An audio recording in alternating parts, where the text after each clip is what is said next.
Halo Sobat Mania, kembali lagi di BRC Official. Ada kabar menarik nih mengenai pelatih kepala PSM Makassar Bernardo Tavares, pimpin langsung latihan perdana PSM Makassar di Stadion Kale Goa, Kabupaten Goa, Senin tanggal 1 Juli tahun 2024. Pelatih PSM Makassar mencari komposisi terbaik skuadnya.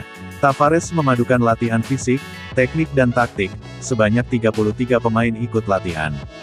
Dengan rincian 21 pemain resmi dikontrak, dan 12 pemain trial. Pemain baru yang sudah diperkenalkan PSM Makassar hadir, seperti Daisuke Sakai, Aloisio Neto, Hilmansyah, dan Dimas Sukarno. Ada juga pemain muda yang sudah teken kontrak Rizal dari Akademi PSM Makassar. Kemudian ada Syahrul Lasinari dan Fahrul Aditya. Kemudian ada ex-penyerang Persib U20 Muhammad Arham. Neto memakai jersey hitam dibalut rompi pink. Kemudian Daisuke memakai jersey hitam tanpa rompi. Selanjutnya pemain baru ini latihan terpisah dengan pemain lainnya. Ada juga kelompok pemain usia muda yang menjalani latihan.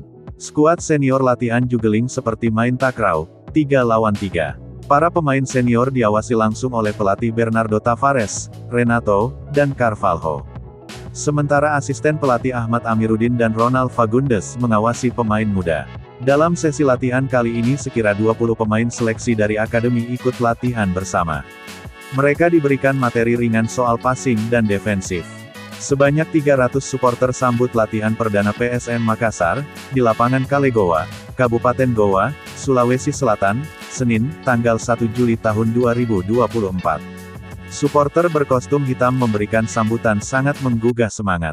Untuk itu, supporter memberikan chance menggelora setelah skuad pasukan Ramang selesai latihan.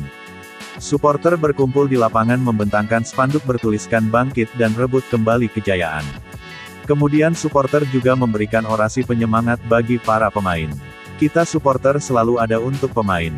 Kita punya sirina Pax, ini yang harus kita pegang bersama, kata orator. Supporter dengan sukacita menyanyi sambil melompat. Para pemain perlahan melambai lalu keluar dari lapangan. Sambutan semacam ini merupakan budaya dari supporter sepak bola, di mana antara supporter dan pemain mempunyai ikatan tertentu, sehingga pemain di dalam lapangan nantinya tidak berjuang sendiri. Nah itu dia sobat untuk update kabar hari ini. Bagaimana pendapat kalian sobat? Tulis pendapat kalian di kolom komentar ya sobat, dan jangan lupa like, komen dan subscribe.